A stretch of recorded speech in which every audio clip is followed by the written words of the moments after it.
Vikings were not the ultimate predators of the sea. In the eastern Baltic, there were tribes so feared that they hunted the hunters. On the freezing, storm-driven waves of the Baltic Sea, the kings of the ocean met an unyielding enemy and suddenly became the prey. Chief among them were the Curonians, ruthless Baltic mariners who didn't hide in their forests waiting for the Northmen to raid.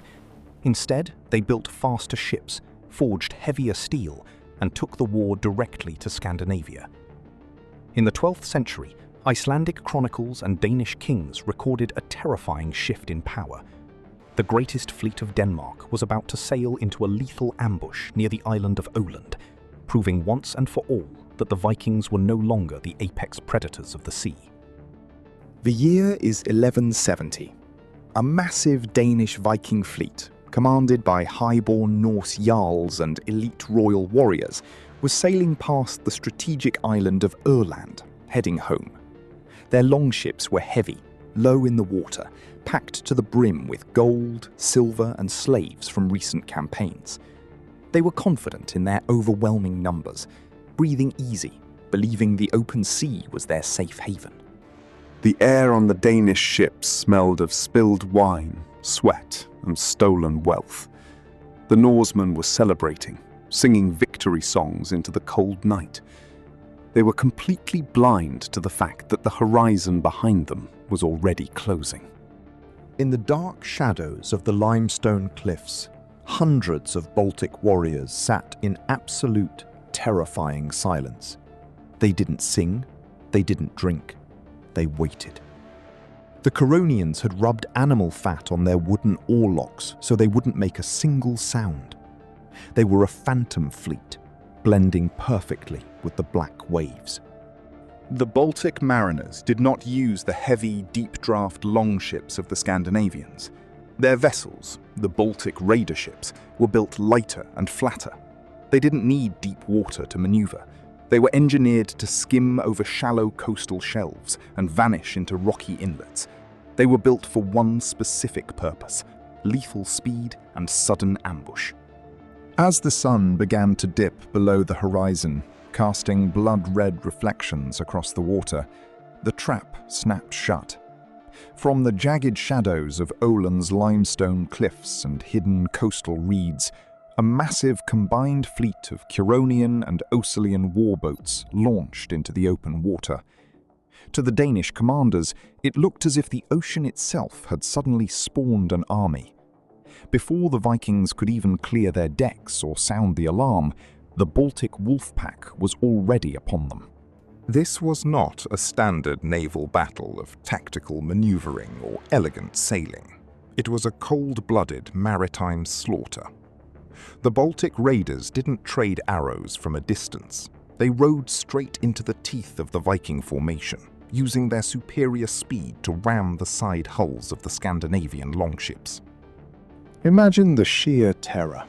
You are an elite Norse warrior, weighed down by 50 pounds of iron ringmail.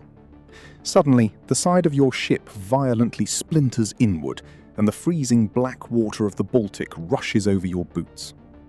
With violent crashes of splintering wood, the Curonians threw heavy iron grappling hooks, locking the massive Norse vessels in place. By binding the longships together, the Baltic warriors eliminated the Vikings' ability to move, turning their massive, expensive ships into floating wooden cages. The Vikings desperately tried to form their legendary shield wall, the exact tactic that had conquered England and terrified Paris. But on a cramped, rocking deck, surrounded on all sides, the shield wall was a death trap. Then came the boarding action. The Curonians did not use light weapons. They boarded the Danish flagships carrying heavy, broad-bladed Baltic bearded axes and massive thrusting spears designed to punch straight through Scandinavian chainmail and shatter iron-reinforced shields. The Baltic bearded axe wasn't just for chopping. Its elongated lower blade was perfectly designed to hook over the top rim of a Viking shield. With one violent yank, The Curonian would pull the enemy's shield down, exposing the Norseman's neck and chest to a fatal spear thrust. It was the systematic, mechanical dismantling of Scandinavian defense.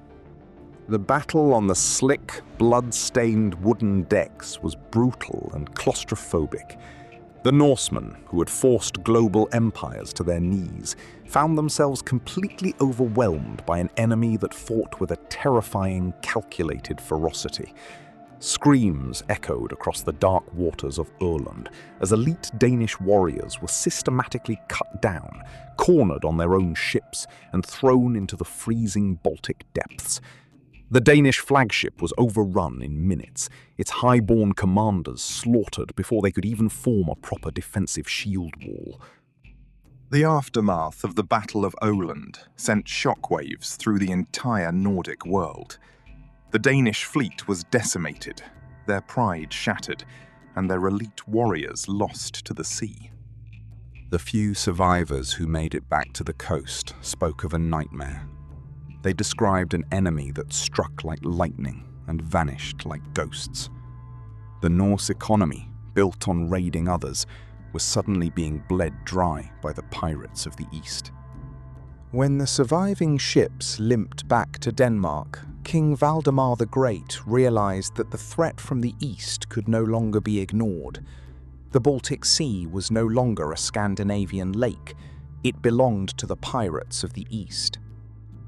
The Curonians and Oeselians had proved that they could project power directly onto the doorsteps of the Nordic kings.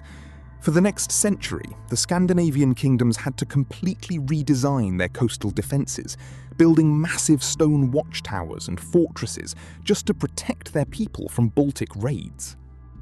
The mighty Danes were even forced to stretch massive, heavy iron chains across their harbour entrances at night, terrified that the Baltic Wolf Pack would sail right into their capital while they slept.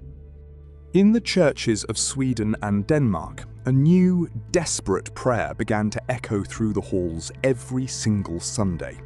"O mighty God, deliver us from the fury of the Curonians." The Western world wrote down the stories of Viking victories, but the dark, cold depths of the Baltic Sea remember a different history, one where the kings of the ocean met the real masters of the coast. The code of the Baltic was never written in books. It was forged in steel and written in blood on the waves. If you want to uncover more forgotten chronicles of the ancient Baltic world, make sure to hit that subscribe button